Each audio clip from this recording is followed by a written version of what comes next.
Good evening. My name is Derek Olson, and I'm the president of World Oregon.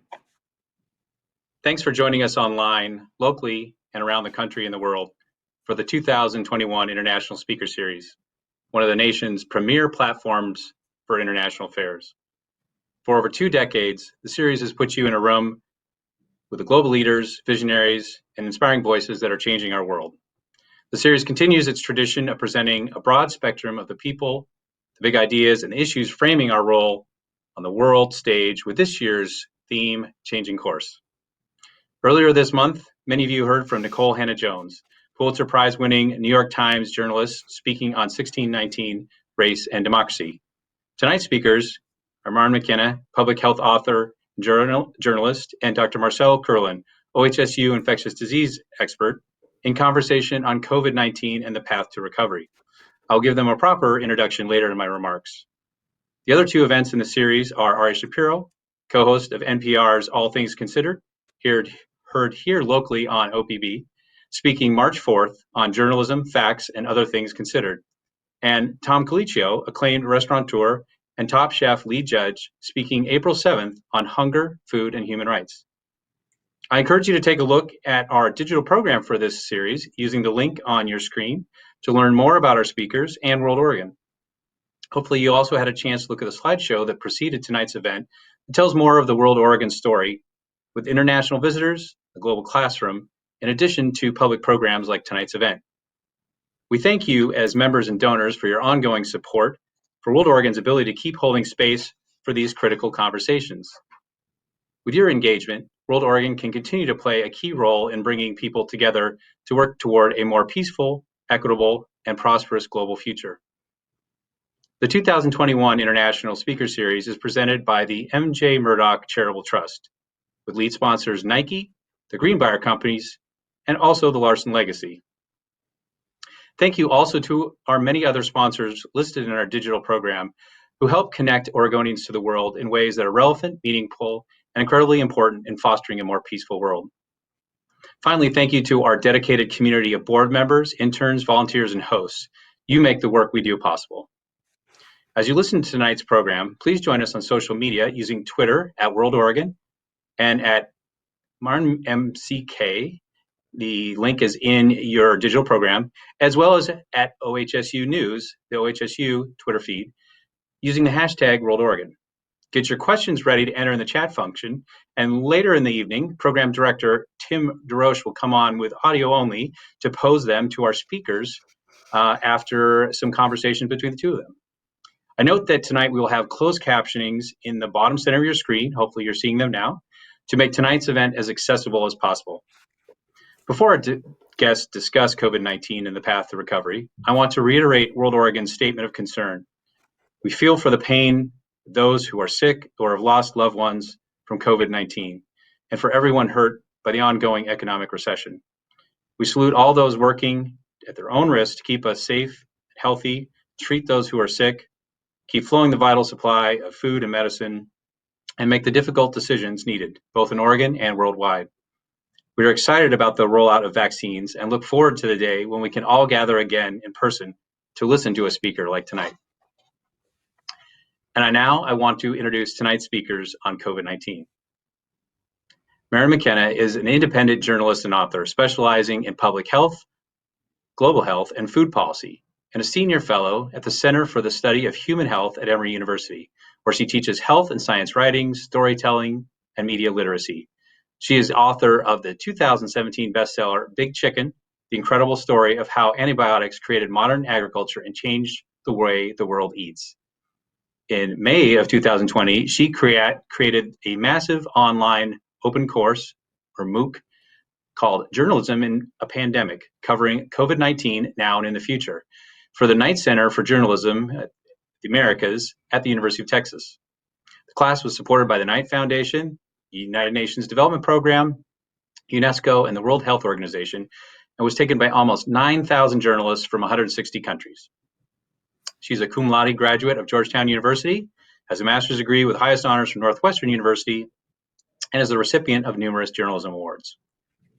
Our second speaker tonight, who will be joined in conversation with her, is Dr. Marcel Curlin, who received an undergraduate degree from Amherst College and Doctor of Medicine from the Oregon Health and Sciences University, or as we call it here locally, OHSU.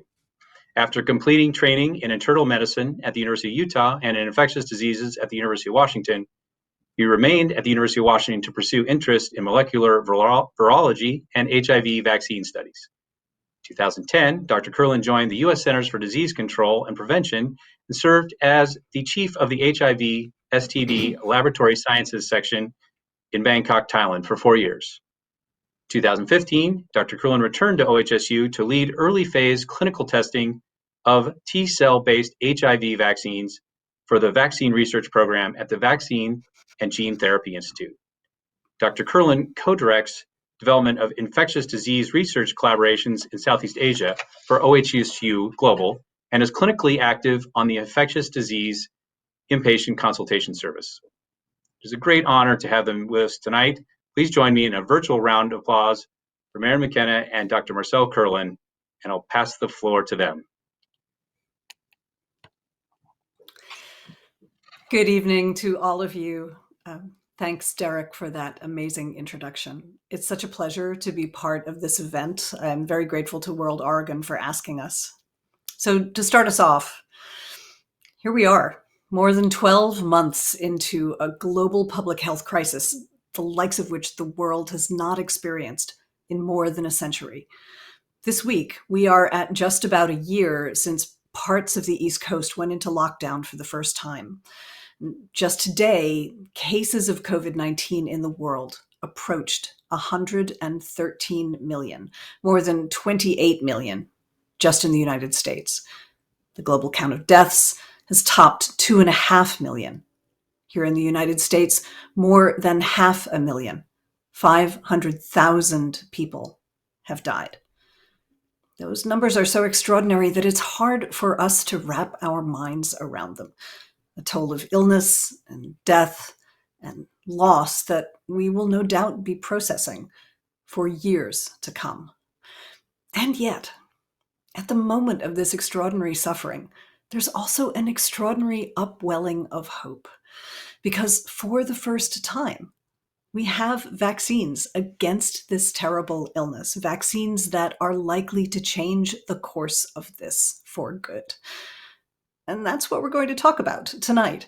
How these vaccines arrived, how they work, who should get them, who can get them, how we'll be sure to share them with the rest of the world, and maybe most important to all of us and to all of you, how vaccines will bring us back to the life we used to have. Or if they can't, what life will be like instead. And that's what we're going to talk about tonight. So let me start off with a couple of questions. Marcel, you run a vaccine trial site at OHSU for one of the formulas that is on its way to confirmation, maybe has been confirmed. Can we start with you talking a bit about how that works, about how the trial works, and also how the vaccine you're testing works compared to the other vaccines that have already made it on the market? Sure, and good evening, and thanks so much for this welcome, and it's a real pleasure to be here. We're OHSU, so I work here at OHSU, and OHSU is one of many sites around the country that are participating in the AstraZeneca trial, which ADZ 1222, which is a study of a COVID vaccine. We were rather fortunate to be chosen as a site for the study. It was a competitive kind of process, and lots of very high functioning medical centers around the country have joined. I personally was very excited to join because I've been interested in vaccines for quite some time. I was at the HIV Vaccine Trials Network in Seattle, and then worked on vaccines here. And so with the advent of COVID, it seemed like that was a scientific and a medical problem that eclipsed everything else that everyone had been doing in the biomedical field. The scale of the problem that you outlined so nicely was really dawning on us by the summer of last year, by the summer of 2020. and vaccines were understood to be a big piece of the hope that we had to get out of this problem. I think not only for people that worked in vaccines, but by the public at large at that point. So when the opportunity came to potentially participate in this, we were very, very excited. We submitted an application to the contract research organization helping AstraZeneca run the study. They took a look at our capacity and decided we could join. And so we were elated at that point, but then we were terrified at the daunting problem that would have to, the challenge of actually running a study like this, because really to do a study, it's unless you're in this field, it's hard to appreciate the complexity of running a vaccine study. You sort of imagine, well, you have a clinic, you vaccinate people, you see how they do, you take some notes, and off you go. But it's enormously complicated. There are infrastructure issues, massive coordination challenges. There are regulatory hurdles.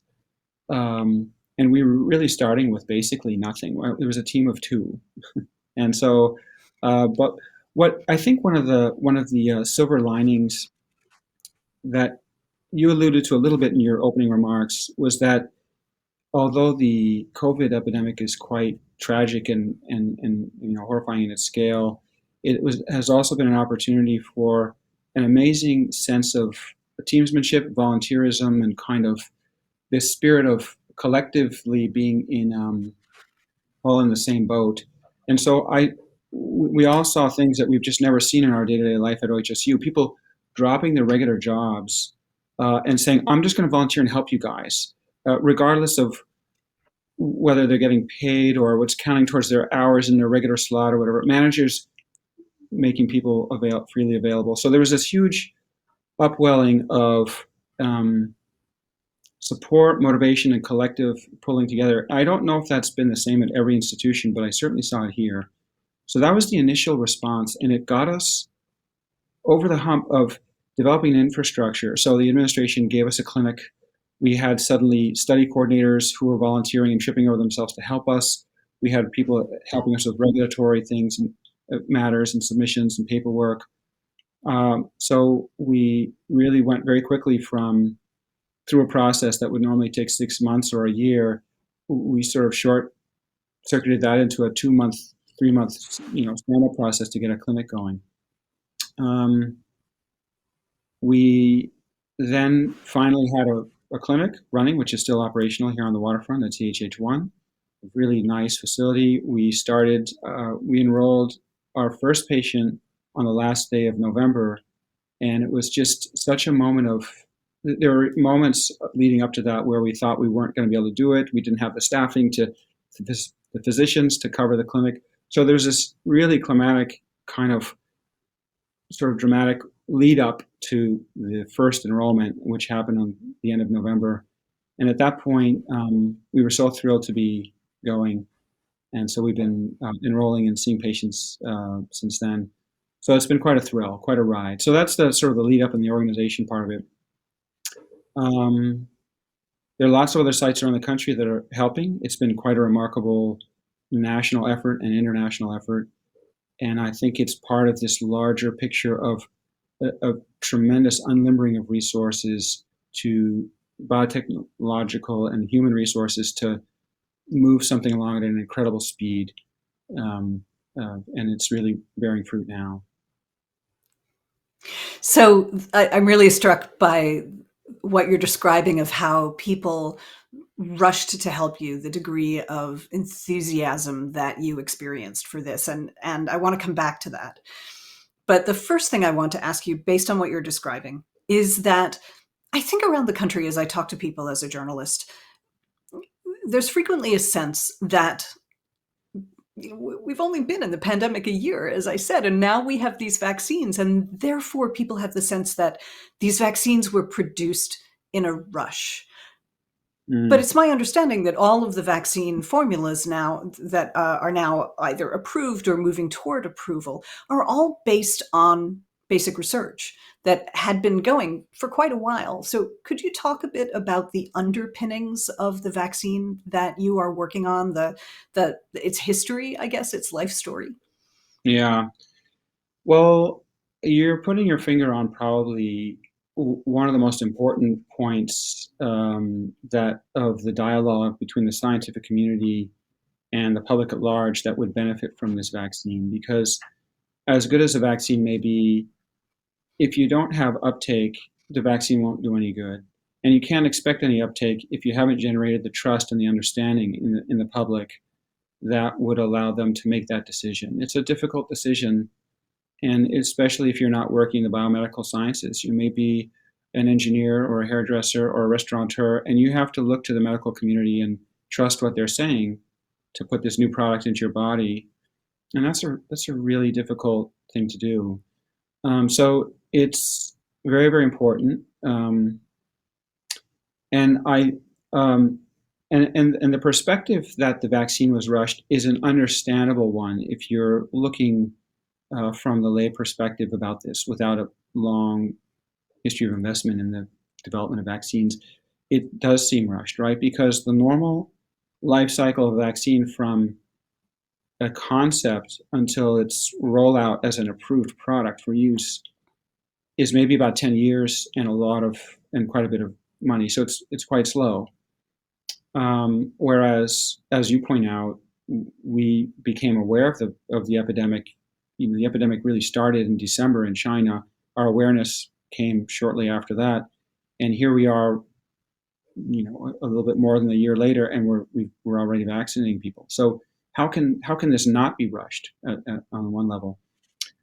I think what's important to understand is that we're at a special place in history now, in the history of scientific development, where we really have a lot of tools. So the pieces, the vaccine, the pieces that contribute to the vaccine, the final product is really composed of parts and ideas that have been around for a long time. So there are about 9 or so big vaccine concepts and products that are out there being used in large numbers around the world at some stage of approval.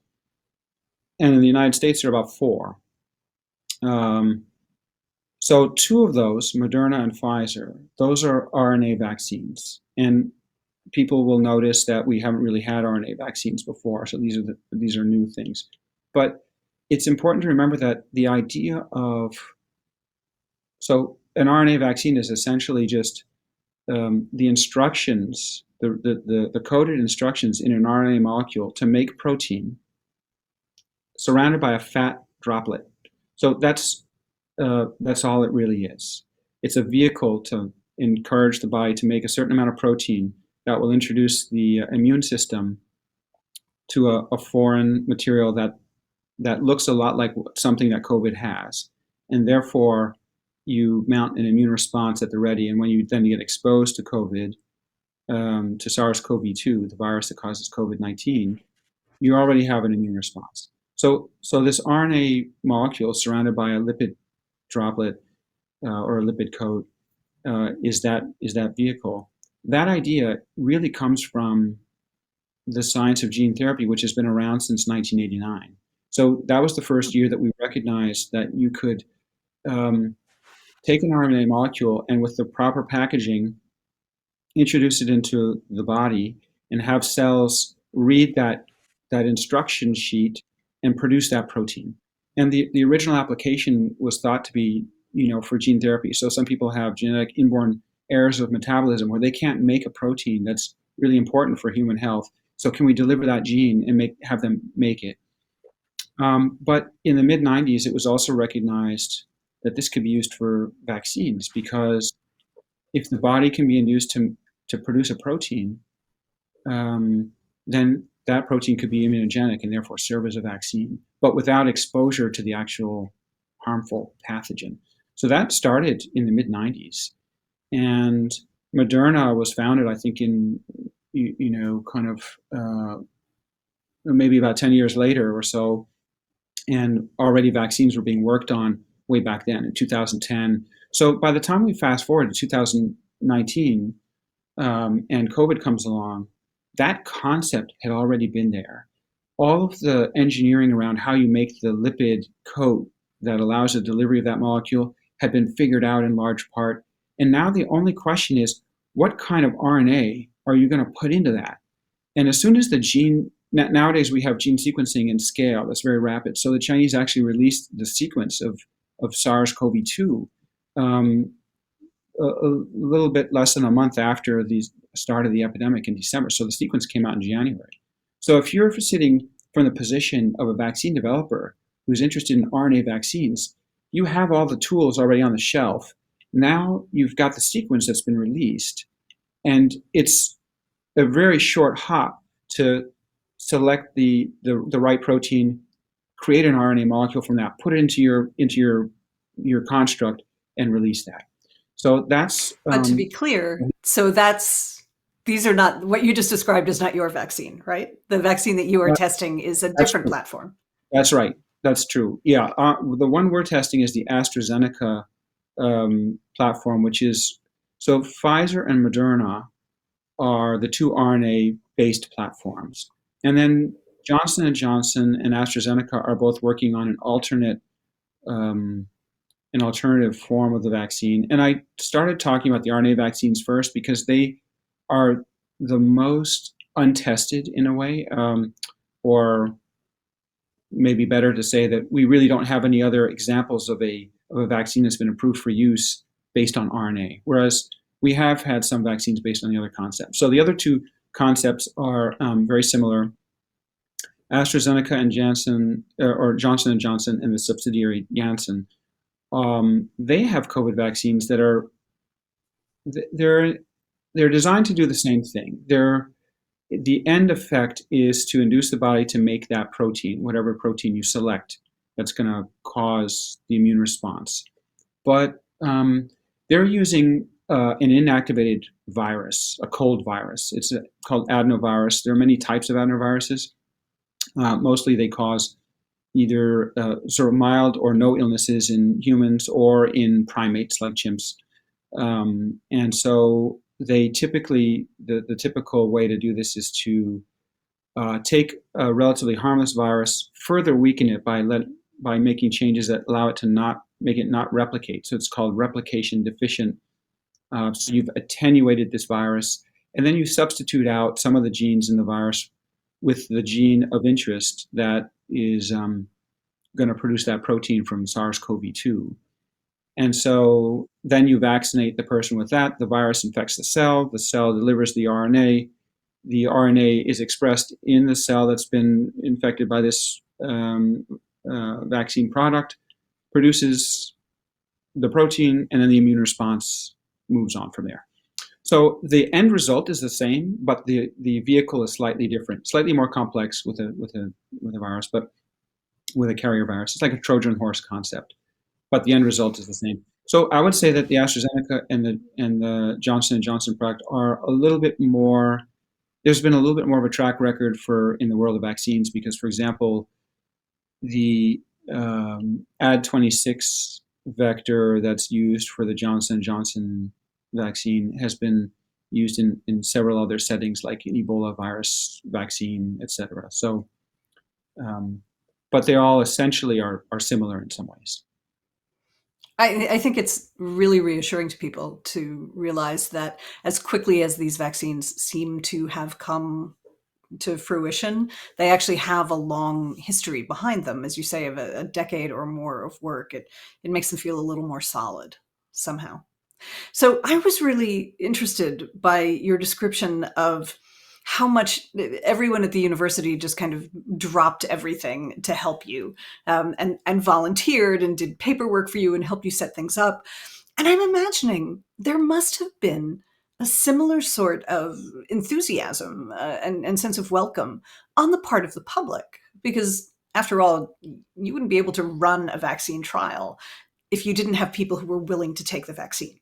And so I'm wondering if you could talk for a bit about what you're hearing from people who are your vaccine trial participants or applicants to the vaccine, or what they tell you or what they tell your staff about how they feel about these experimental vaccines and why they volunteered to be part of this? Yeah, that's a really interesting question. I can speak most directly to the local experience that we've had here in Portland. Of course, these studies have been rolling out around the country and in different settings and different sort of cultural backgrounds all around the country and around the world. What I saw was, it's true what you say. Portland, I would say that if we rewind a couple of years and we think to Portland pre-COVID, from the perspective of a researcher here at OHSU on the Hill, we have studies that we're interested in doing. For example, we were looking at a study to help us along the way to finding an HIV vaccine. And we need volunteers for different things, maybe to donate blood or to look at immune responses to CMV or some other pathogen of interest that we're in that. And there's just generally a sense of and a spirit of willingness to participate in science. So it's generally easy to find people that are interested in helping you and volunteering for research here in Portland. So that's a characteristic of this location. Now let's layer on COVID, the advent of COVID, and this massive epidemic that has affected so many people, and there's this spirit of wanting to do something about it. So there are many people who really want to join.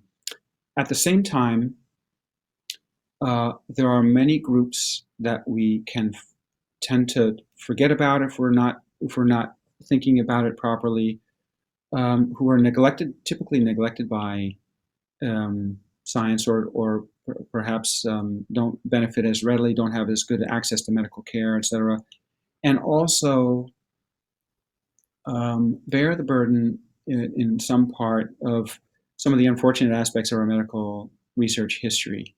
I'm talking really here about members of the BIPOC community who, many of them remember some of the more unfortunate aspects of medical science that we all recognize. For example, Tuskegee the Tuskegee experiments are something that many people are aware of, and it's in our history.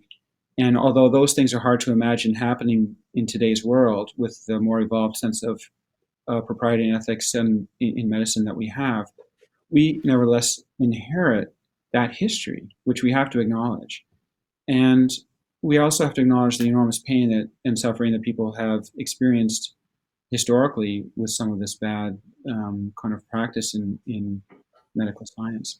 And people remember that. So while there is a lot of enthusiasm, there's also the other side of the coin, which is people who really view the medical system and research and the research community with a lot of suspicion, a lot of reservation, and with the thought that perhaps some of this work and any contribution they may make would be more extractive and useful to the researchers, but not with their own benefit in view.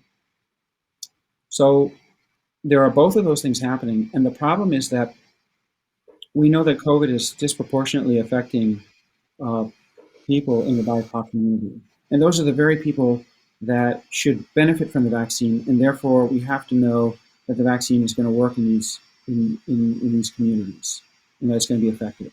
And so we have a dual challenge of being able to roll out these vaccine studies in a way that's equitable and includes all those people, but also in bridging the communication gap and the trust gap, and really getting on the same level as the public that we're trying to serve in terms of information and the trust to make that happen. So it was an enormous challenge, and we could talk a little bit about how we tried to approach that, but really we saw both things, and it was very difficult to do.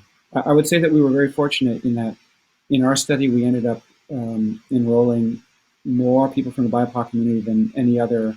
I think the participants in our study, we only contributed about less than 200 people in the study. The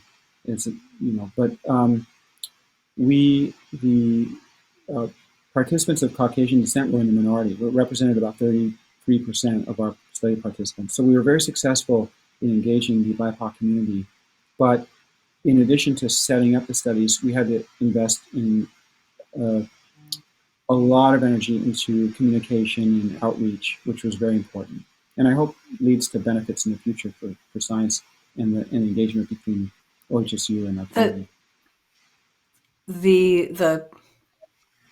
The contradiction that you're expressing is really poignant to me. You know, on the one hand, as you say, we can see that the burden of the pandemic in the United States has fallen the hardest on marginalized communities, people who are of lower socioeconomic status, people who live in congregate housing, people who have low-wage frontline jobs. So obviously they're needed so much in the vaccine trials, and yet at the same time, as you say, these are groups that have justifiable reasons for being suspicious of government efforts and of American medicine and healthcare. Not just the Tuskegee syphilis study, but the Guatemala syphilis study, experiments with regard to contraception in Puerto Rico and the Caribbean. There's a long, long history of reasons for suspicion. And so I'm really curious about how you have navigated answering the justified concerns of groups such as those, and bringing them into confidence that they're going to be treated well in a trial.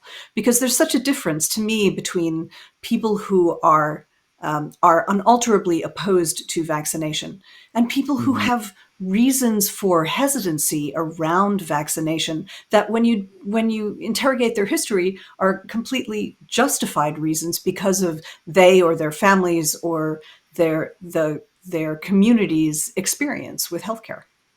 Yeah. Well, yeah, that challenge is really there, and there's no magic formula. But I would say that one ingredient is authenticity. If you really do care about those populations, and that's why you're doing it, the job becomes much easier. That's number one. I think the other thing is availability. So you've got to reach out, and you've got to make yourself available, and be there to talk with people and answer questions and be completely transparent about what you know and what you don't know. We had so many sort of town halls and meetings, and we reached out to different Hispanic communities, different African American communities. We reached out to the Pacific Islanders who've been hit extraordinarily hard by COVID in Portland, and we reached out to thought and community leaders in those groups and just said, look, we're starting a vaccine study here at OHSU. This is before any vaccines were available. When we look at the OHA, the Oregon Health Authority report on COVID and which groups it's affecting the most, you can just see the disparities and the shocking results. And so we come to those groups and we say we're starting a vaccine study, and we really want to make sure if a vaccine product is going to benefit this community, we have to make sure that community is represented, not excluded from these studies. We understand the general principle that if you're going to make a biomedical product or some innovation, you can't just test it in a 20-year-old white man and think it's going to work in a 60-year-old woman. That doesn't work. We have to have broad representation. And so we represent that, and then we would spend as much time as we needed to and be available for follow-up and answer all the questions. And if we don't know something, we say we don't know. And if we do have insights or we can answer questions, we spend the time that we do. I think the other thing is that we're fortunate to have members of the BIPOC community here at OHSU in our medical system, in our medical research community. So when you looked at the study team that we had, it looked quite diverse. And so the people on the call looked a little bit like the people that we were talking with. And I think that there's just this genuine desire to connect and to help and to communicate. And if that's really true, that comes out to some degree. So I think we were almost always quite successful in our conversations. And the final thing is to recognize that ultimately this is a choice. So we're trying to make this available for people to contribute. I think one thing that we were always saying to our study participants is, you're joining the study, number one, because you're feeling like perhaps you might get the vaccine and you might be protected. There may be a self-interest in this. But the real reason, because these are placebo-controlled trials, the real reason is you're also contributing to science. A successful vaccine study will benefit your community. So you're donating, you're fighting for your community and their safety and health. And so we try to make that point clear, and I think that resonated. But ultimately, it's a choice. And some people decide they really want to forego participation, and we're completely at peace with that. We're happy that people are making an informed choice, and they're doing what's right for them. So if you have that mindset, then the conversation becomes much easier. So I wonder if we can sort of expand this question a little bit of how you speak to people about the vaccine trial and about vaccination, because you have only to open your laptop in any day to be just completely overwhelmed with the amount of misinformation and in some cases disinformation about vaccines that is swirling around. And some of this, I think we can say, is well-intentioned. It's, the person in your mom group or the person in your next door group or your cousin or something offering something that they have heard about the vaccine that turns out to be true. But we also have to acknowledge at the same time that there is weaponized disinformation out there about vaccination, some of it coming from other countries in order to attempt to gain a trade advantage for vaccine sales around the world. And so I am really curious, both as a researcher and just as someone who has doctor to their name, but is moving around in the world, how do you handle this challenge of encountering misinformation and disinformation? And what are your what's your advice to people for trying to find their way, trying to find a path to understanding what's really going on? Yeah, well, Maryn, this is a great question. You've touched on something which is a pretty big topic, which is the bigger topic of how do we deal with the kind of information that's available to us now, and how do we sift out truth from fiction and make sense of this swirling mass of information that we're constantly exposed to all the time on the internet and everywhere else, especially if we're not experts in the field. So that's really hard. And then the related question about the more focused question that you're asking me about how, as a researcher, you can engage the public. So I'll start with the easy one first, which is how to talk to people. I think in the context of vaccine studies, basically people are breaking down into three groups. There are people who are, for whatever reason, very ideologically aligned against the idea of vaccination. For whatever reason, they may have good reasons or bad reasons, but you're not going to really budge them. They've decided vaccines are a bad thing and need to be fought against no matter what, regardless of what new information comes to them. And those are not people whose minds you're going to be able to change very easily, I don't think. But they're also not the people who are volunteering for your study or who are coming in general, unless you have someone who's there to disrupt things. But unfortunately, didn't really have that. So what we have are the remaining part of the spectrum. Fortunately, I think that part of the spectrum is rather small, but they're vocal and they're there. On the other side, there are the people who are gung-ho and really want to help and do studies at all costs. They're not really worried about much. And in Portland, we had a lot of those people. In fact, when we opened up a study, I mentioned before that we had such an enthusiastic population. When we opened up a study, there was a website that we set up to allow people to register their interest in the study. That was the mechanism by which they could get into the study. So we had this website, you put in your name and some of your information, and that goes centrally to the CRO that was helping us, the Contract Research Organization, which is basically the commercial entity that's helping on the backside with some of the logistics around running the study. And so when we opened on day one, we crashed their server 3 times. So the number of people that volunteered, that we got calls from the central office, hey, what's going on? What's going on in Portland here? Because so we have those groups, but then we have that middle group. So these are people who they're interested. They recognize the gravity of the situation. They're also mindful of some of the historic abuses, some of the risks, and they're maybe they're somewhere located on the spectrum from skepticism to cautious interest to real interest with a few questions. They're somewhere in there, and justifiably so. They come in often, and I think my approach has just been to sit down with them and not be in a hurry.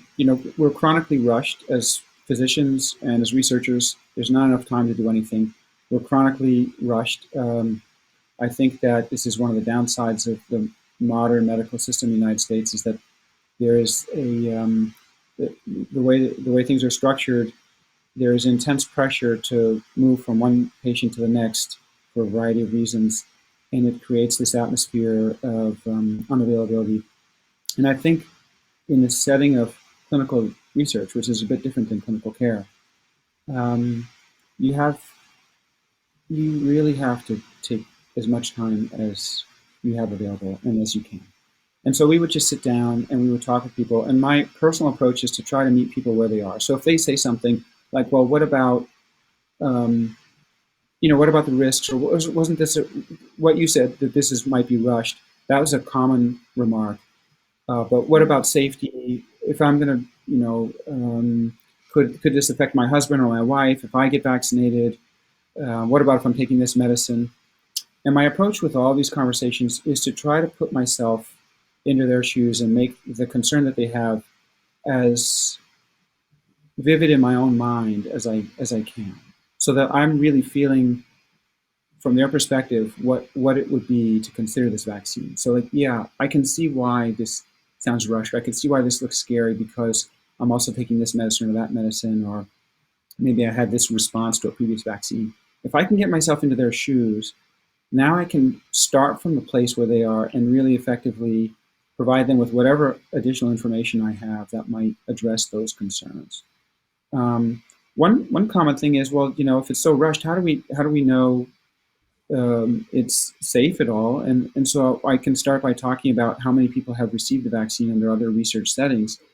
I can talk a little bit about what the vaccine is made of and why it works, and what constituent components there are and what the risks of those are and how it gets tested.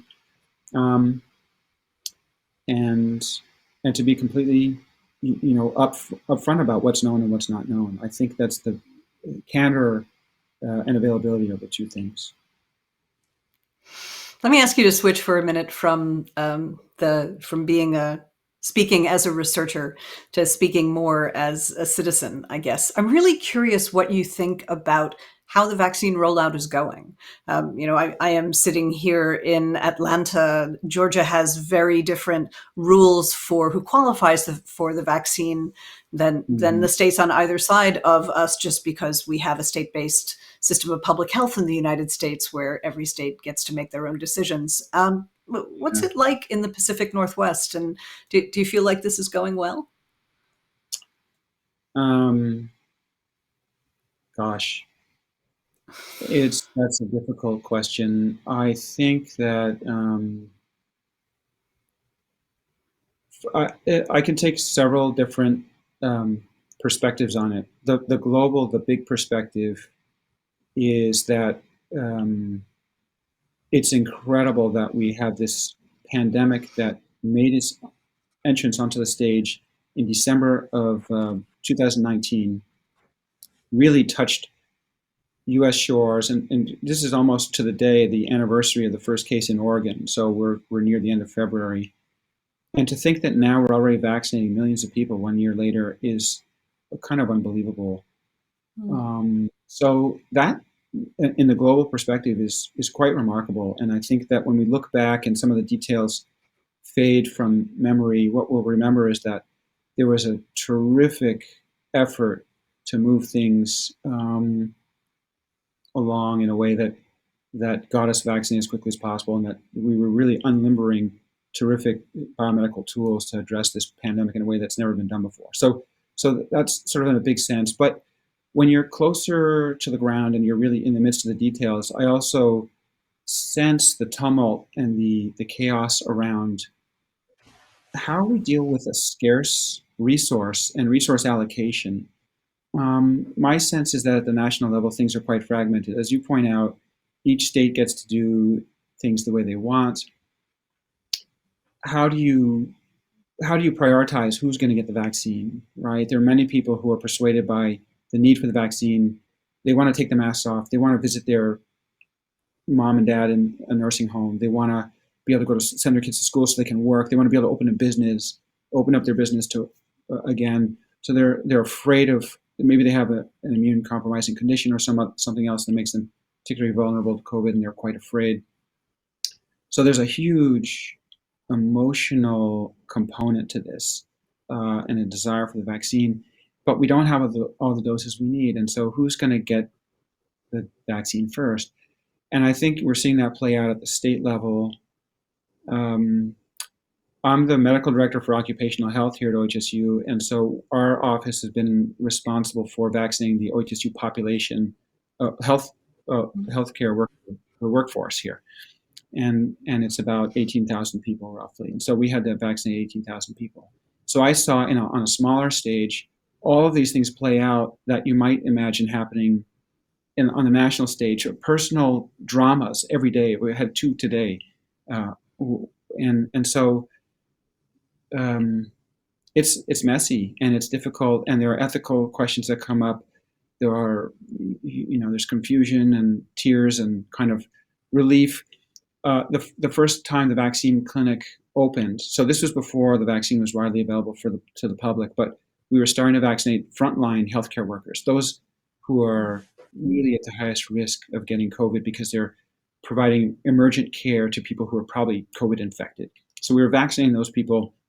So on the first day the vaccine clinic opened up, there was this amazing sense, although we probably vaccinated about 1,000 people, but the atmosphere was so amazing. People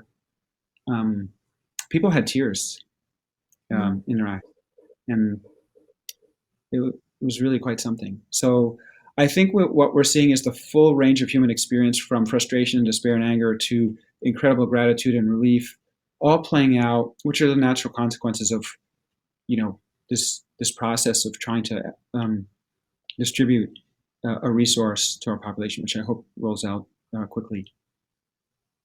I really wanted to ask you, because when Derek introduced us, he described that you worked abroad for the CDC and you worked in the Global South. Just in the past couple of days, I saw some statistics that I'm probably going to misquote, that most of the vaccine consumed to this point, or perhaps purchased to this point, is in the possession of just 10 countries. There was a projection in December by The Economist that some countries in the Global South might not get their vaccines until 2022 or possibly 2023. Are you concerned about this, about vaccine equity, I guess we could say, around the world? And if you are, what are your thoughts about it? That's a really difficult problem. I mean, if you put a map of the world up in front of us here now, and we're going to shade in the countries that are doing well in terms of vaccination. So approval, availability, and uptake. Let's shade them the dark colors. So now where are the dark colors popping up? Probably the highest uptake so far is the country of Israel, where I think they've vaccinated more than 70% of their population. The United Kingdom has done very well. The United States has done very well. And then the Seychelles, I think, have done very well. So those are the countries. And then there are huge swaths of the global landscape that are notably unshaded, right? The entire continent of Africa is neglected. you know, the Southeast Asia, Oceania, even Russia, which has a vaccine, but the uptake has been very low. Surprisingly, Europe, which I would have thought, my mom is from Austria, and I spent some time in Austria as a child and lived in France for a while, and when I was a kid, and so they're quite socially minded. Particularly in that era, there was a pretty strong social safety net and a public health infrastructure that was quite good. And I would have expected, based on that the European Union would be quite successful in rolling out the vaccine. Mhm. But I think, and in fact, Europe hasn't been the availability. I was just on the phone with my uncle in Vienna recently, and very few people. I think they have a 2% vaccination rate compared to about 17 or 18 in the United States. So it's phenomenally disappointing, actually. And I was asking why is it not available? He thought for a while and said that with the advent of the European Union, there's strength in the collective nature of the European Union, but there's also slowness and difficulty in responding quickly to rapidly unfolding events, because you need there's a central negotiating body that has to talk with the vaccine companies to obtain product, but you need approval from all the member states, and so that's quite a slow process. And so, ironically, in this situation, what can otherwise be a strength ended up being a weakness, perhaps, in being able to be nimble in acquiring, and responding. So Europe has not done very well at the moment, and then there's the whole sort of economic equity issue. So we referred to Africa earlier, and they, obviously are not as able to. Many countries in Africa are not as able to pay for. They're not as resource rich, and therefore don't just when you're approaching AstraZeneca or Pfizer, and you want to buy 20 million doses of vaccine, you've got to come up with the resources to do that, and so many countries are not as able to do that, and that's really.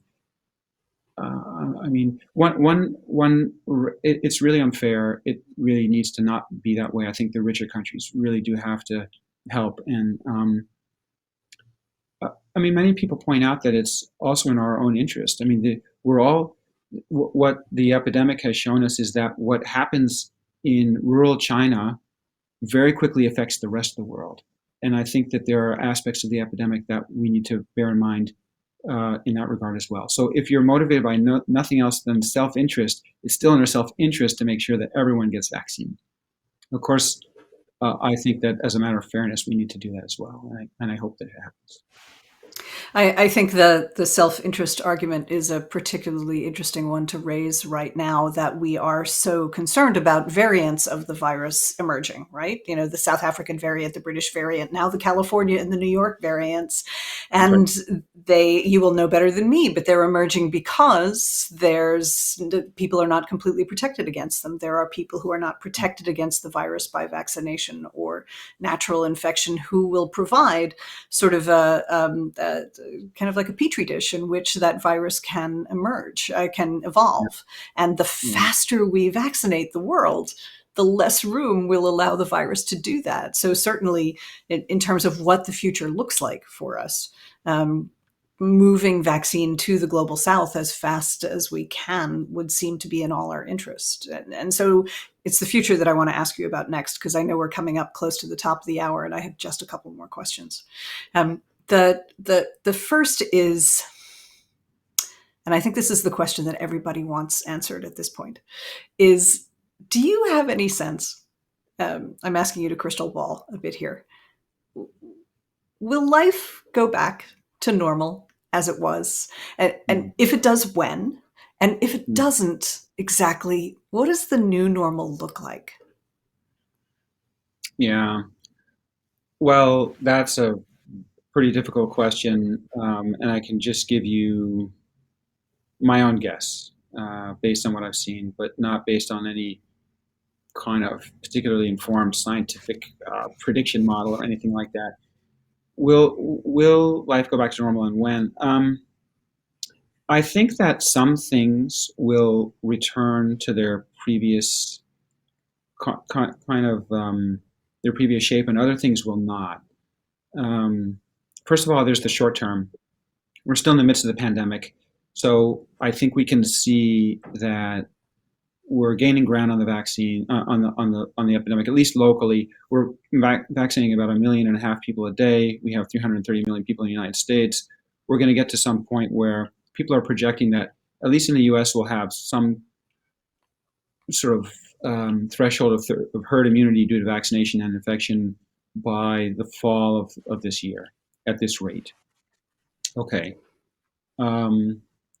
So we're not going to be, perhaps, at least in the United States, if all goes well. I mean, you pointed to the risk of variants coming along. And in a very unfortunate scenario, the variants take over, suddenly the vaccine doesn't protect us at all, and we have a resurgence of the epidemic. We have to re-engineer our vaccines, and we're back where we started, basically on square one, and we have to deal with a whole other pandemic due to variants that don't respond. The other extreme would be the vaccine works fine against all these variants and we really don't have an issue. I think it's going to be somewhere in between. So what we have in the short term is an all-out push to get people vaccinated. We're still in the midst of this pandemic. We're still wearing masks. We're still not shaking hands. The kids are still at home from school in large part. Businesses are under restriction. And I think that's going to last. My guess would be that we're emerging from that phase by the fall of this year or maybe the end of the year. But we're still going to have COVID around, right? COVID will not be eradicated. There will still be the risk of quite serious illness. And there will still be some need for restrictions that prevent vulnerable people from getting infected. What that looks like, I'm not sure. I think the other thing is that some aspects of our culture they won't snap back. They'll be irrevocably altered to some degree. And maybe some of this is good. So, for example, a lot of people are working from home. They're working remotely. And there are some benefits and costs to that, but there's reduced fuel consumption, there's reduced traffic, there's reduced need for certain resources. There's, you could argue, some enhanced connectivity, because now it's the culture to just get everyone on a WebEx and all start talking together, whereas perhaps that meeting wouldn't have happened in the past. So people are going to still be working from home. I think that's going to become an accepted part of many settings. When you think to Southeast Asia, even before the COVID epidemic, when we moved there in 2011, and I remember looking around in Bangkok and seeing people wearing masks all the time, and I thought that was just so strange. Someone wearing a mask in the airport, someone wearing a mask in the street. Why are they wearing face masks? That's weird. It would have never crossed my mind to do that. And now I think that mask use has been very normalized, and it's almost expected. I've finally more or less stopped forgetting to grab a mask when I jump out of my car and go to the store. It's taken me a year, but I'm finally getting it. And I think that what we've seen is a massive reduction, for example, in influenza cases. We'll have to see what happens with tuberculosis and other respiratory pathogens. So I think there's a recognition that, oh my goodness, we're grappling with COVID, so we're wearing masks. But look at the effect this has had on all these other transmissible illnesses that we deal with all the time. Influenza kills 50,000 people a year in the United States, and suddenly the influenza epidemic has been flattened. So there'll be these side benefits that will encourage us to continue some degree of mask use down the road. So I suspect that there are some things like this that will stick around for a while. Perhaps you'll see more mask use, at least normalized, maybe not enforced mask use, but normalized mask use. It won't seem weird to see someone wearing a mask on an airplane, in a hospital, in some other place like that. And I think that era will be, mid 2022 and onwards, we'll see something like that. I also think we'll see some rebounding in which people finally get to pull off the masks and just open up, and kind of an overcorrection for people who are relieved at not having to live under such difficult restrictions. There's really just one more question that I want to ask you, because I know, again, we're coming up to the top of the hour. You have had such an extraordinary up-close view of this pandemic so far because of your vaccine work. Imagine yourself out to the far side of what we've been talking about, the 6 months, a year, 2 years, when it really feels as though life has changed back significantly. When you look back at this time, what will you most remember? I remember most vividly, kind of amazing moments in the human drama of this epidemic. One image that comes to mind for me, probably one of the most powerful, was treating a COVID patient. So we had a number of treatment studies at OHSU that were happening. So we're trying to find therapies for severe COVID, for example. And I remember being the site investigator for one of these studies. The idea was, can we mitigate really severe disease and prevent death in people that are severely affected by COVID by reducing inflammation with a certain medication? And so I recruited an individual who was in the intensive care unit. He was a young man. He was Hispanic. He was a little bit overweight. He had contracted COVID and got very severely ill and was intubated, was sedated, unresponsive. And the transformation that happens in the intensive care unit is so profound. Some people, when you're so severely ill in the intensive care unit, your appearance has changed dramatically. You have tubes and you're physically transformed, and it's just so striking. In fact, you often see families putting up pictures of their loved ones who are in the intensive care unit when they're in their normal civilian kind of situation, because to remind people of the humanity that's there, even though they're so altered in this crazy environment. So that was what this patient looked like, and we had to I had to speak with his wife, who was Spanish speaking, was her first language, and she couldn't even. I needed to speak with her to obtain consent because he could not speak for himself. And she couldn't be there because she was under quarantine for COVID. So I had to have a telephone conversation with her. And I spent a lot of time trying to explain what we were doing and why we thought this might be able to help her husband. And it was a long conversation. And we had several of them. And she finally agreed that, okay, let's try it. And we gave this gentleman the medicine. And over the course of a couple of weeks, he improved. And finally, he was extubated. He came off with the breathing machine. And I didn't see him every day because he had his regular physicians who saw him every day. So my role was a study physician. So I would see him maybe once a week. So I saw these more dramatic jumps in his improvement. And then finally, he went home. And then he had one more study visit to complete the study. But since he was at home, it was an outpatient visit. So I had been seeing him in the intensive care unit in this incredibly transformed sort of setting. And then he came back for his outpatient visit. So now he came with his wife. So now he was in the clinic with his wife, and there he was in regular clothing and walking on his own, breathing on his own. And I asked his wife how things were going, and she just started crying.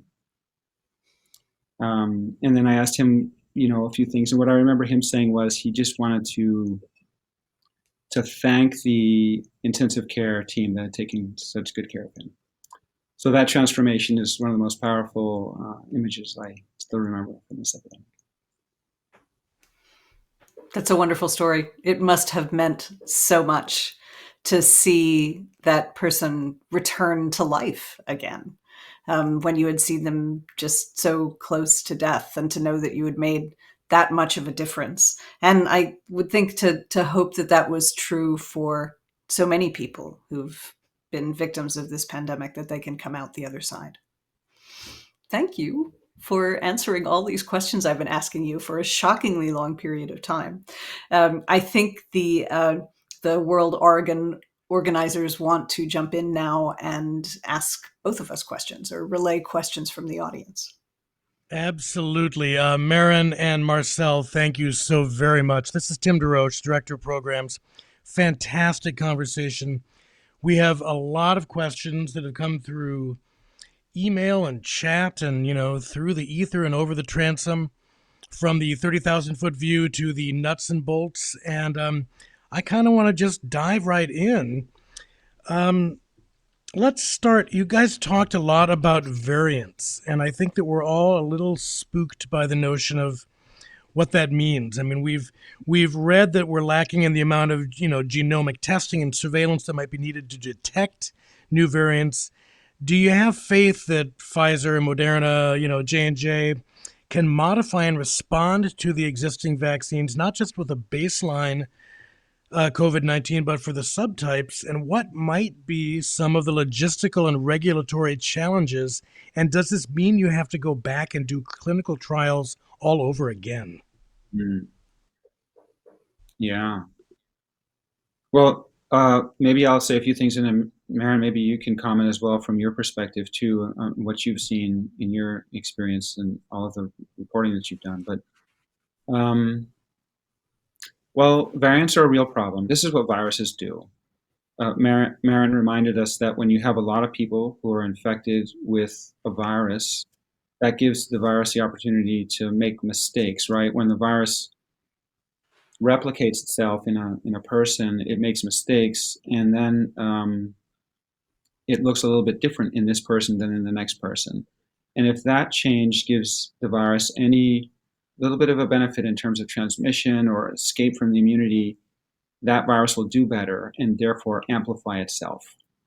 And viruses are constantly making mistakes. So if you have a lot of people who are infected, you're inevitably going to have variants. So it's definitely an issue. Different viruses do that to different degrees. So if you look at polio, it doesn't change that much. If you look at HIV, it's the king of variability, and there's as much variation in one person who has HIV as there is in the whole influenza epidemic. So there's a huge range. COVID is probably, I would guess, a little bit less variable than influenza. So it changes, but within a narrower constraint parameters. So there are going to be variants, but it's not going to be quite as severe as some people might fear.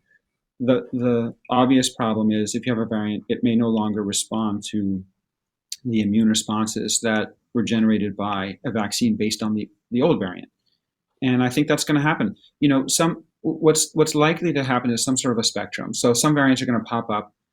They're going to respond a little bit, not quite as well as the original strain, but we'll still have some immunity. It will be enough to reduce the most severe manifestations of disease. We might get sick for a while, but we're not going to be completely naive hosts. And then there may be outlying kind of strains that really cause problems and are responsible for severe illness in people, even if they've been vaccinated or even if they've had a previous infection. And that will cause some human toll, but I don't think it'll sweep through the entire population and represent a whole new wave of the epidemic.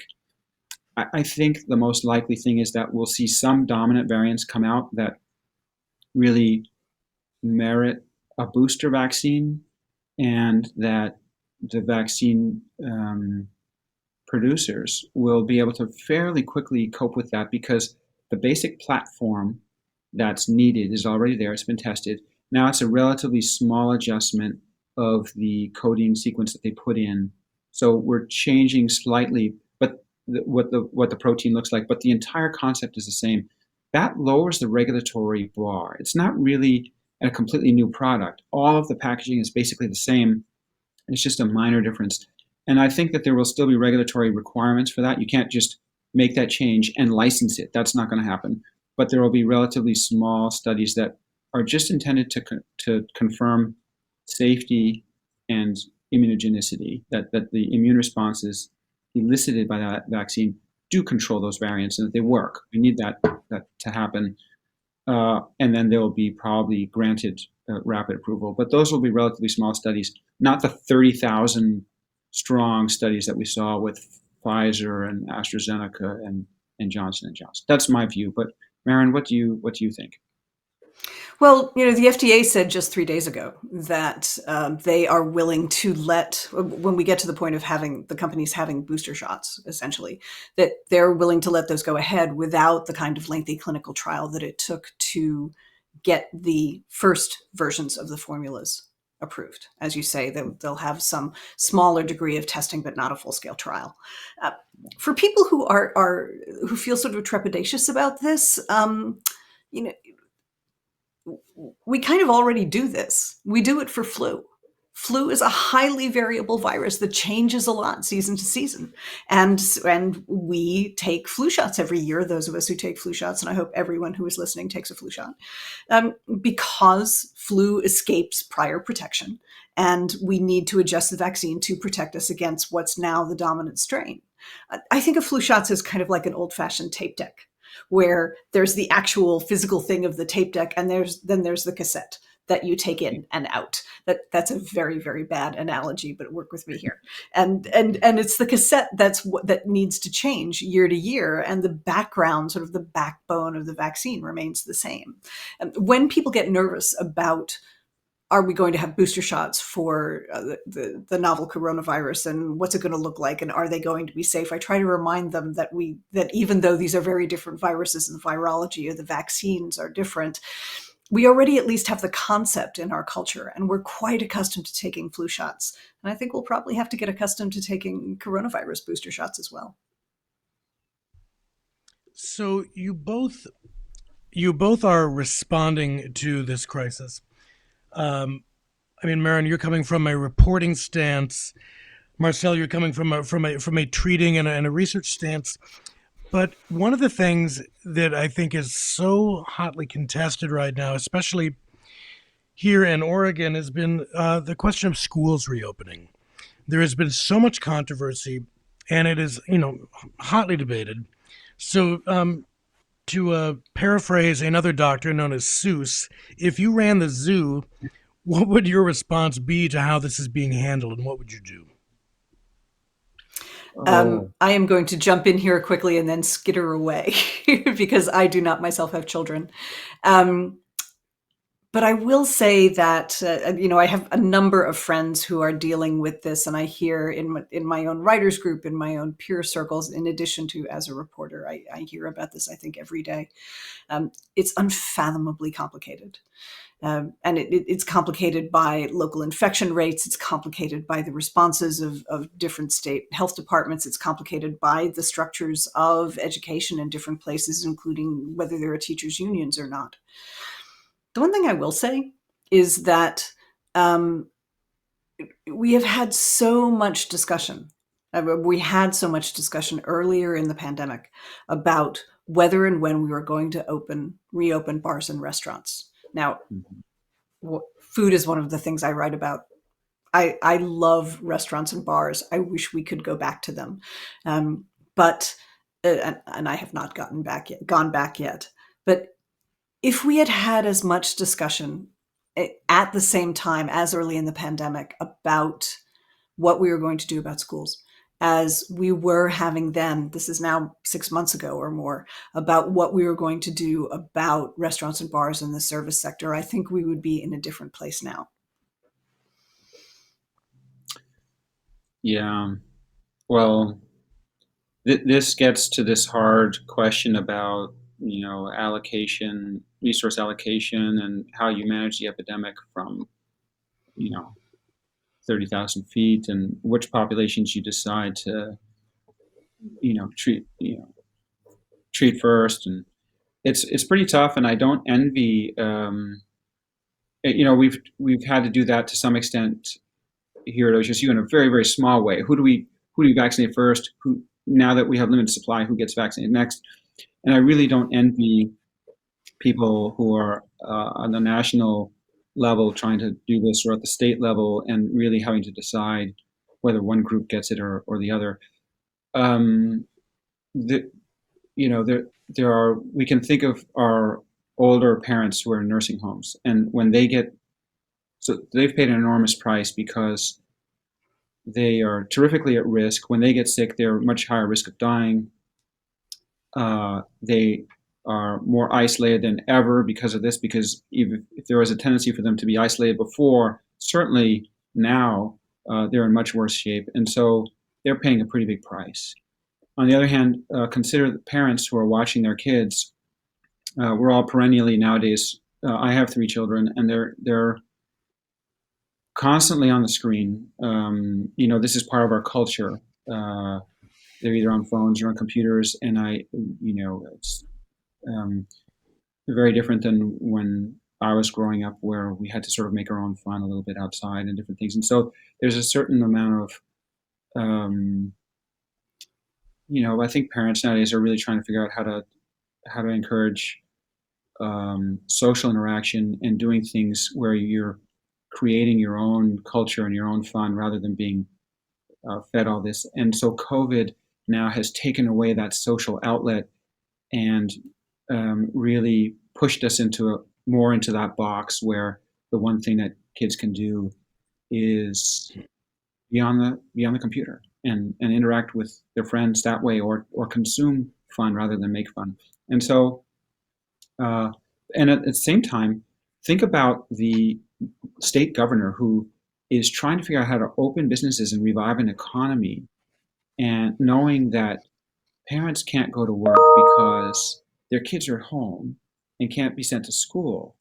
And so now not only are the kids stuck at home, but the parents also have to watch the kids. And so it's an enormously complicated problem, and you've seen it come down in different ways in different states. I'm not sure what the right answer is here, but I guess what I would say is one overriding thing is do whatever it takes to reduce the impact of the epidemic. If you think that transit between school and home and infection of relatively asymptomatic young people who then bring it to their families and then to the older folks is driving the epidemic, which might be part of the picture, then vaccinating and reducing transmission in the schools makes some sense, because although you may not be directly protecting someone who's going to go on to get really sick, the kids are shrugging off COVID, but you may be able to bend down the curve of the epidemic more effectively than you would by vaccinating an end host who might not then be likely to transmit to others. That's just one thought, but it's terrifically complicated, and I don't know the right answer. Well, I mean, this brings up, I think, what was out of the gate in terms of response was who and how should this be handled? And you bring up that notion of vaccine response. I mean, is it better that it was handled by the federal government instead of individually by states? I know that's a little bit of a political landmine, but... Well, I'm happy to blithely walk through the minefield and say the wrong thing. But look, I mean, there are so many ways to deal with this problem. In China, they have a relatively strong central authority structure, right? The government can close off all of Wuhan, Hubei, province, and therefore, through central mandate, impose really severe social controls, and the justification is that you're preventing other people from getting sick and from having this virus escape to a large population. And so you can, there's a trade-off. In the United States, we're at the other end of the spectrum where individual personal liberties have a very, very high premium. And so, that type of a response, we're not going to round up everybody and put them into football stadiums and say they can't leave until their COVID's gone, for 14 days until their COVID's gone. That's not going to fly around here. And you might say that we've paid the price for this in some way because, 500,000 people have died of COVID in the United States. I mean, or, close to it. So on the other hand, individualism is a driver of, or the space that individualism liberates is a driver of innovation, because you're free to try this and that and the other. So you might argue that some of the benefits of innovation are directly applied to the epidemic. And so there are strengths and weaknesses to all these different systems.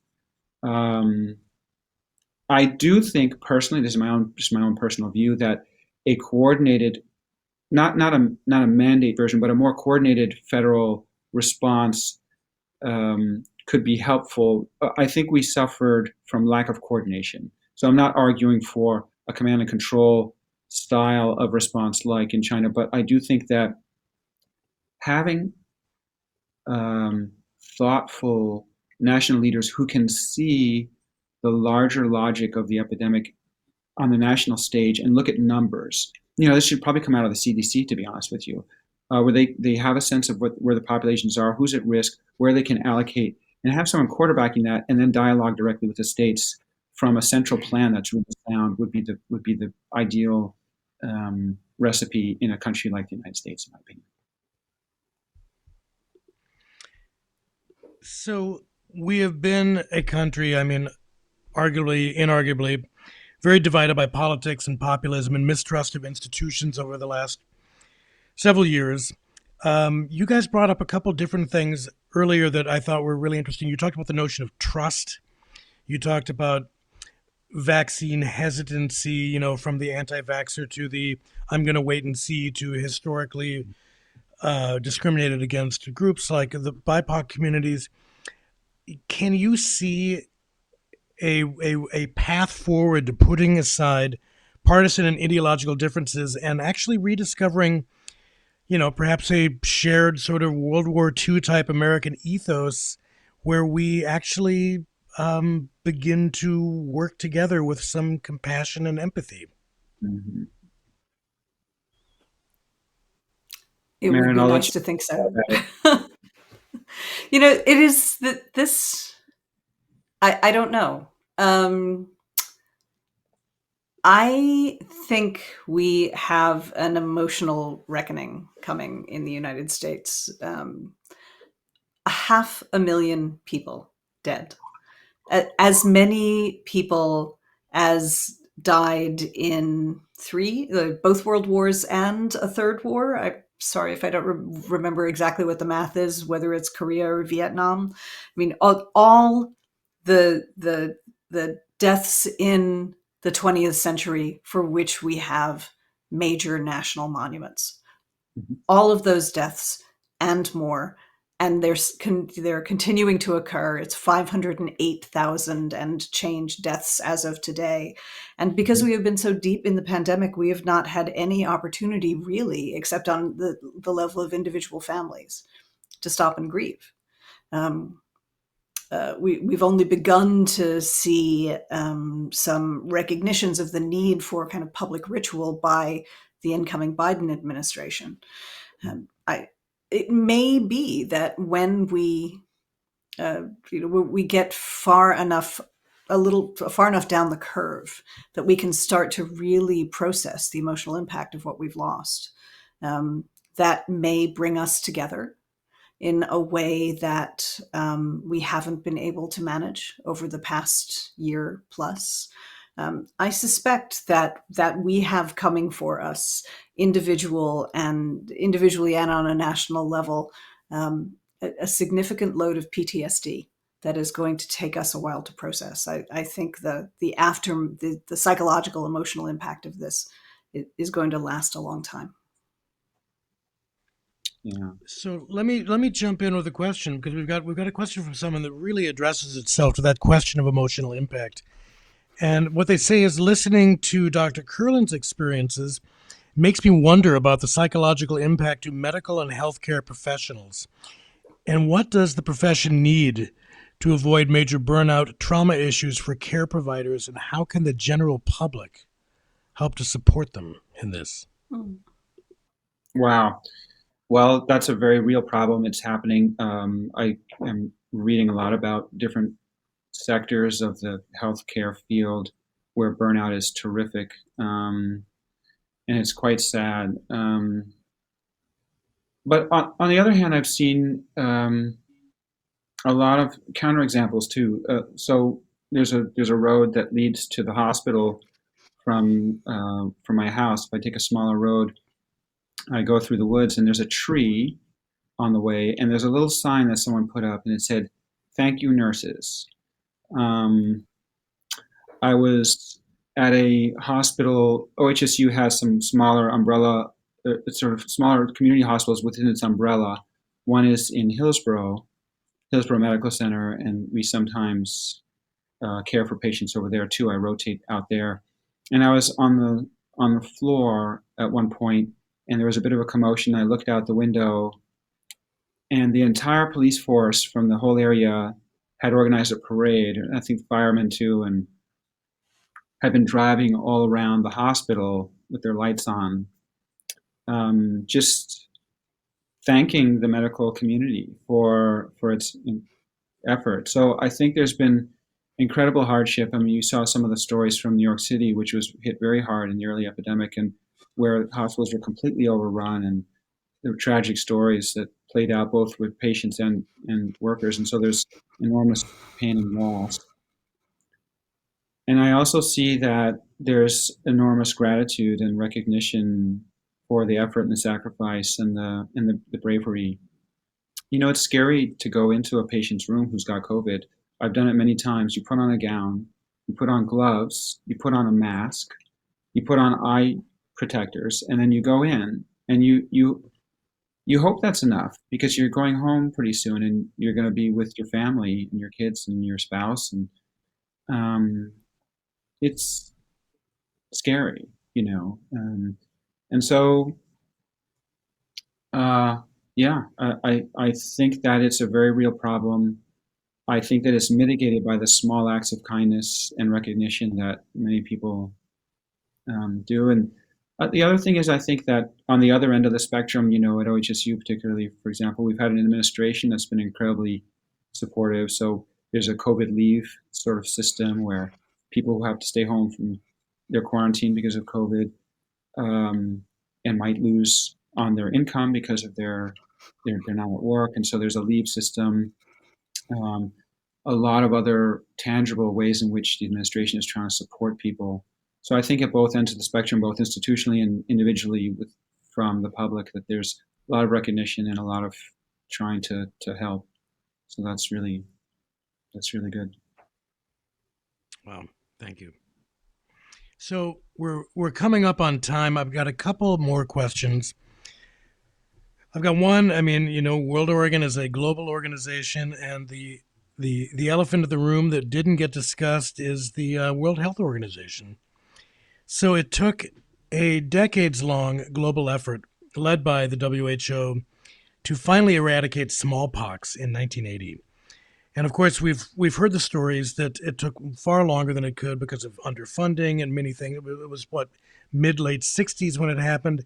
What reforms might be needed to make the WHO an effective instrument for international public health cooperation?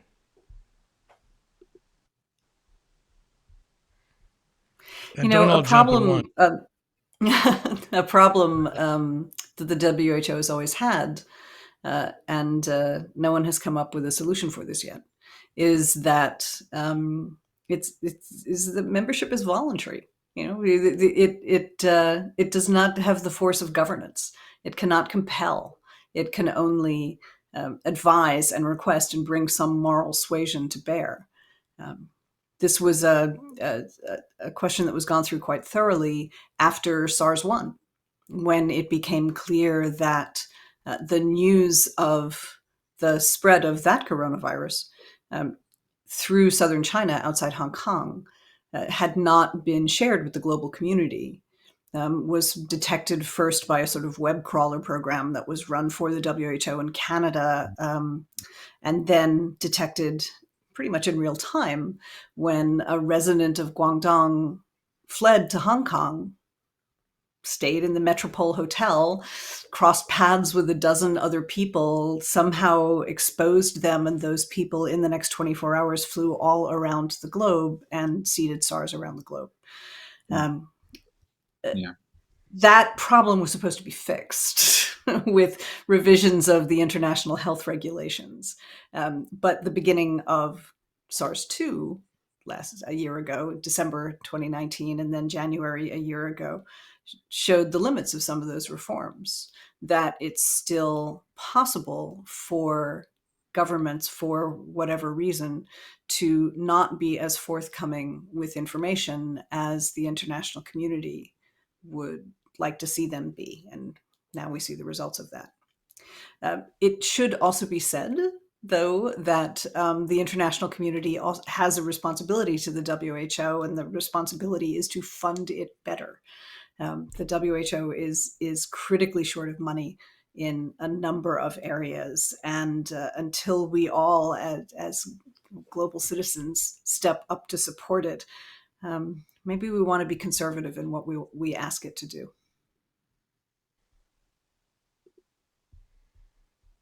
Anything from you, Marcel? Well, I agree with those comments. I think that I'm completely aligned with Maryn in seeing the role of the WHO. You know, we're in the era of rapid global transportation, and so any illness that crops up in one place in the world is gonna potentially impact every other place. And so it's really insufficient to have local health administrations that don't that operate in isolation and don't have any knowledge of the global picture. So that's where an organization like the WHO is really necessary. It's by it's always going to be limited in its current state because we have nations which have their own sovereignty, and the WHO lives between nations and therefore doesn't have the force of law in any one place. But it does gain its moral authority from a certain amount of gravitas and a certain amount of deliberate, careful, practice and its role internationally and its history. So I think it has moral authority to some extent. And what I think we have to do is really support culturally and financially. The United States is a world leader economically, culturally, and in the biomedical sciences. We are a world leader, and I think that we have a special obligation to support an organization like the WHO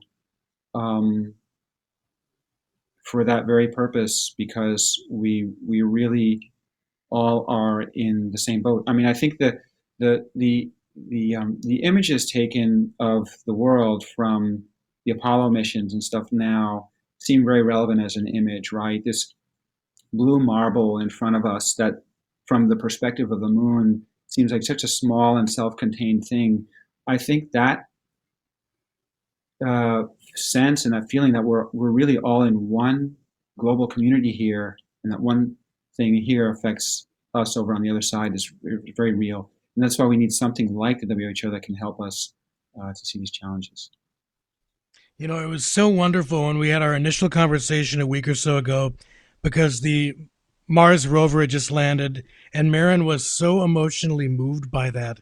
And I think it's important to remember that we are, in fact, very small in the large scheme of things. And so while we were sitting here trying to figure out how do we balance the need to get everyone back to work, deal with the economy, eradicate the virus, it does bring up that question for both of you. And it's just a simple, maybe it's not so simple. It's a parting thought of, where are you seeing those rays of hope as we try and find a path toward recovery with COVID-19?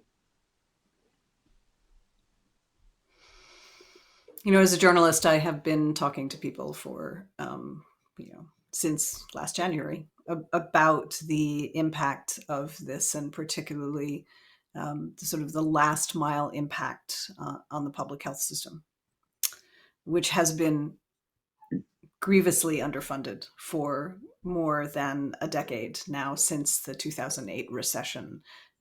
Funding for public health in the United States has gone down and down and down. It was certainly defunded by the Trump administration, but also by the Obama administration in both Obama administrations.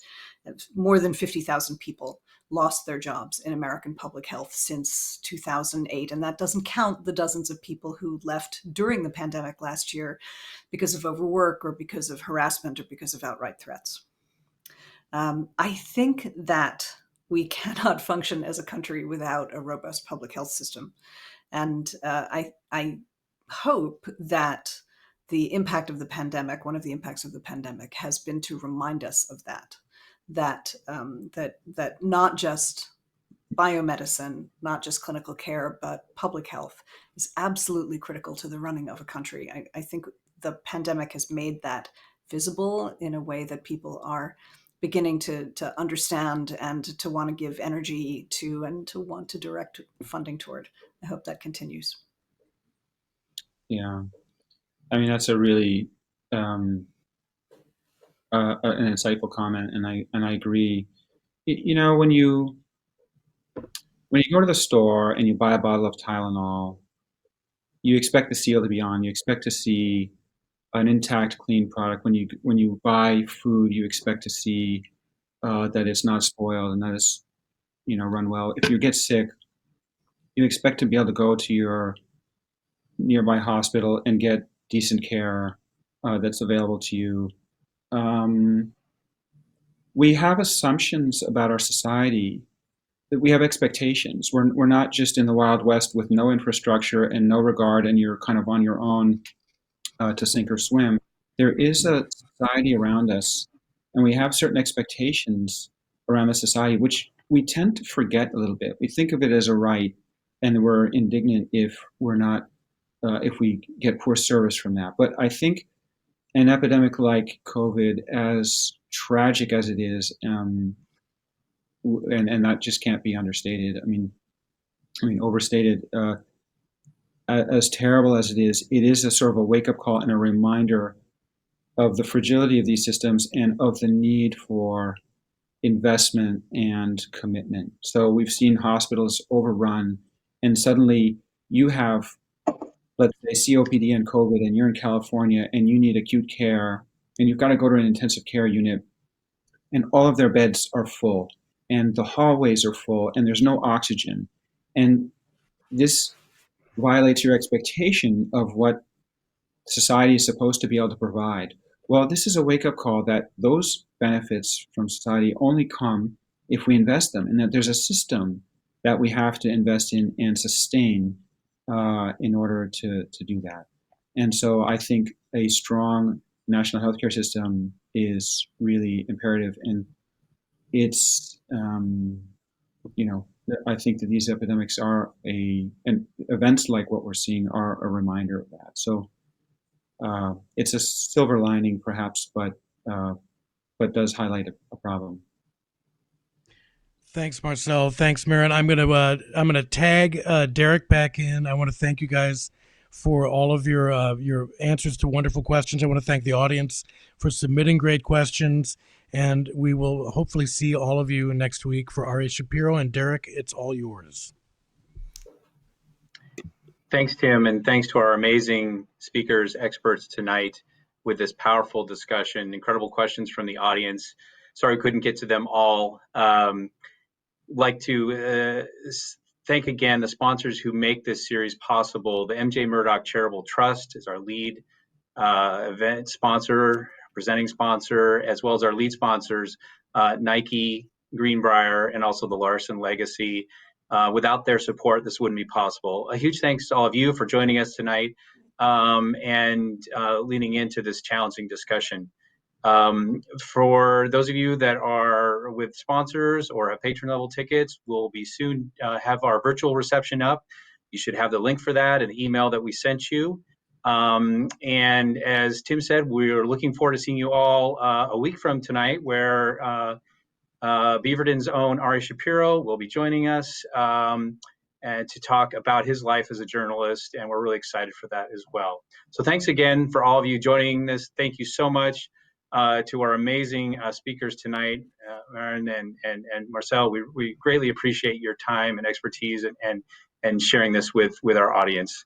Stay healthy, stay safe, and we'll look forward to seeing you all again soon.